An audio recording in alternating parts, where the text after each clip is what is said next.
What's up beautiful people, thank you for joining me in this channel today. In this video I will be sharing you all those points that I discovered while I was using the Dr. Sheth brand. I was using a few of their products which I found very interesting and I wanted to use them, and I started using them, and that's when I realized a few things which were not the way it should be. So just keep watching this video until the end, because in this video I will share you all the points that were shocking for me. No YouTuber is talking about these points right now, probably because of they are being sponsored by the brand, or what is it, I don't understand, because I did not get very good results with all of their products, and I have done a separate video on each of their products.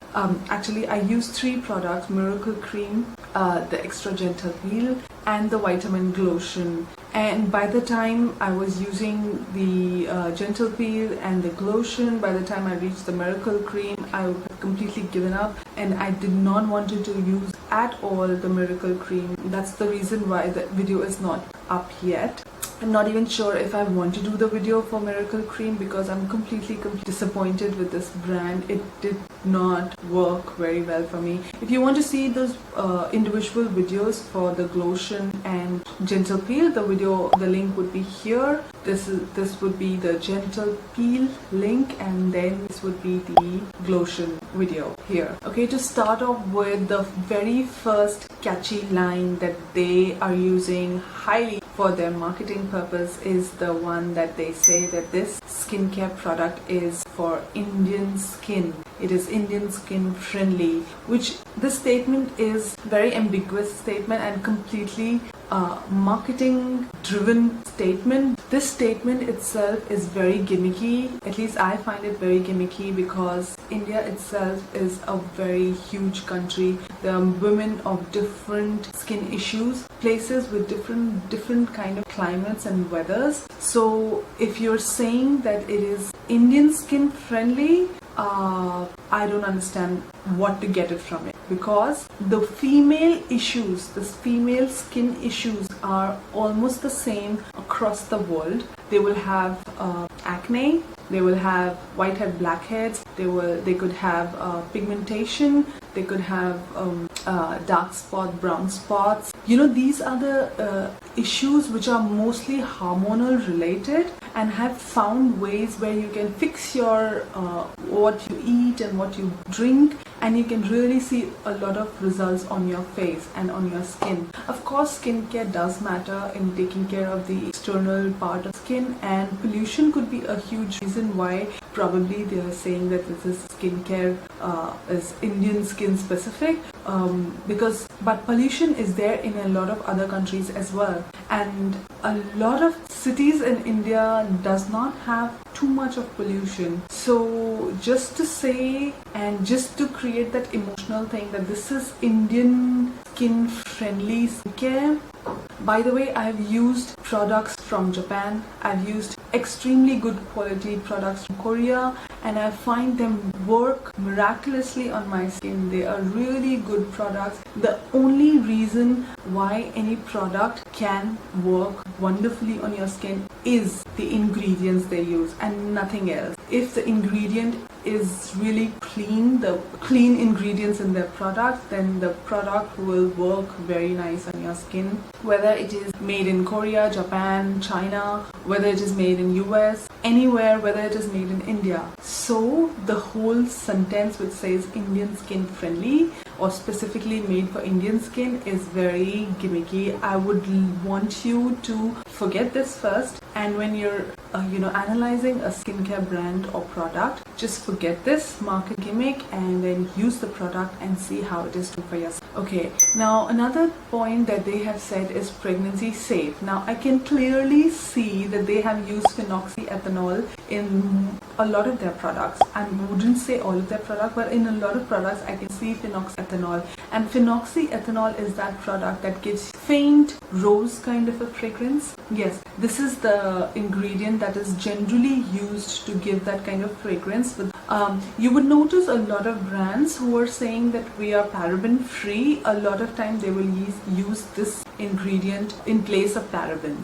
and a lot of research is going on this, and people have seen certain reactions because of phenoxyethanol. I would highly recommend that people who are pregnant or breastfeeding stay away from products which have phenoxyethanol. If you do not believe me, please Google it and find it for yourself that this is not a very pregnancy safe ingredient. The next thing that they say is sensitive skin safe fragrance. Now, fragrance itself is not an issue, but what happens is fragrance cannot stay in that product for a very long time. To keep it locked in that product, they need to use certain kind of stabilizers which can control the fragrance, and these stabilizers sometimes react with people with sensitive skin.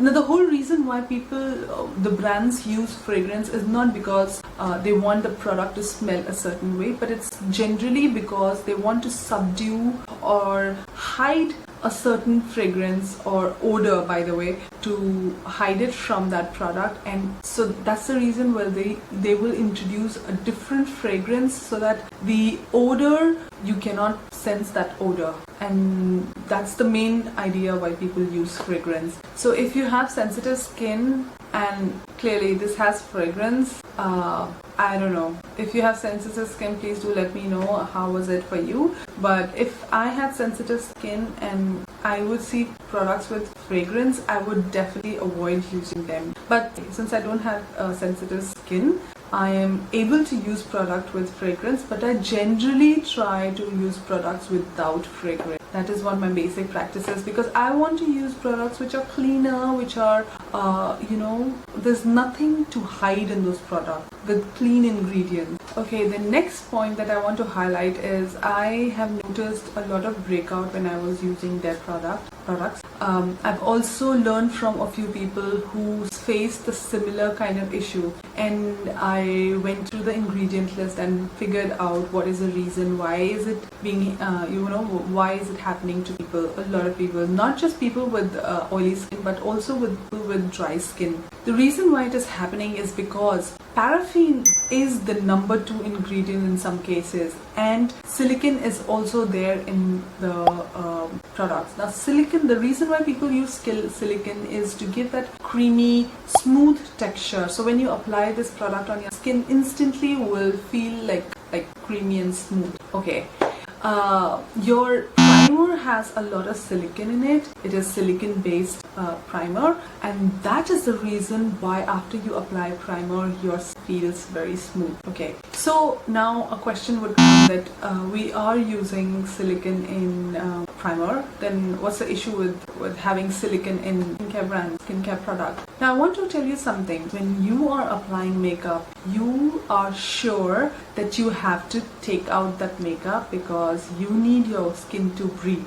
But when the same thing happens with skincare, we are doing the other way around. We are cleaning the face and then we are applying the skincare product on our skin, and then we are probably going off to sleep or wearing it throughout the day, and we are not cleaning that off. So basically our skin, our pores are clogged, they cannot breathe, and that's the reason why it causes pimples and breakouts and acne. Be very careful on the skincare brands and products that you use. Be very careful, because makeup, you know that you will be taking out, but skincare works in the reverse way. You clean your face and you think that your face is now clean, and you want to give those nourishment, the good ingredients in your skin because it is completely clean.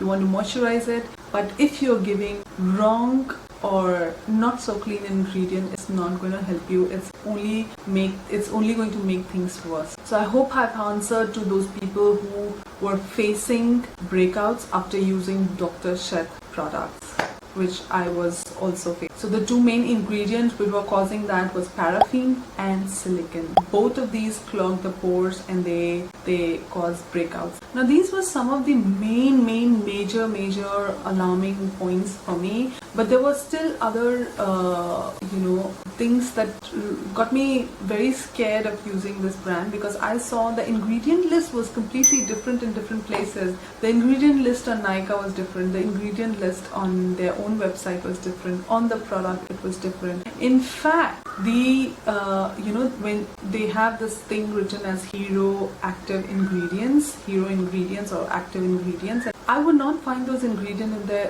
full ingredient list. For example, here I can see they've written almond extract, but there is no mention of almond oil or almond extract in the full ingredient list. But I can see castor oil, but not almond oil. So it's very ambiguous. I'm having a lot of difficulty in putting my faith in this brand. I'm having a lot of difficulty in like using it or including it in my routine, and these are the top reasons why I will not be buying this brand at all. Especially if you see the price, it's quite expensive, and if you are investing that kind of money for skincare, you really want top-notch quality, because a lot of people use skincare, heal their skin, and they want to buy good products to like get rid of certain issues, and if it is not helping or just aggravating more issues, then no good. So I hope this video is helpful for you all, and I hope it was a bit insightful as far as this brand is concerned, and I will see you in my next video. Until then, bye bye.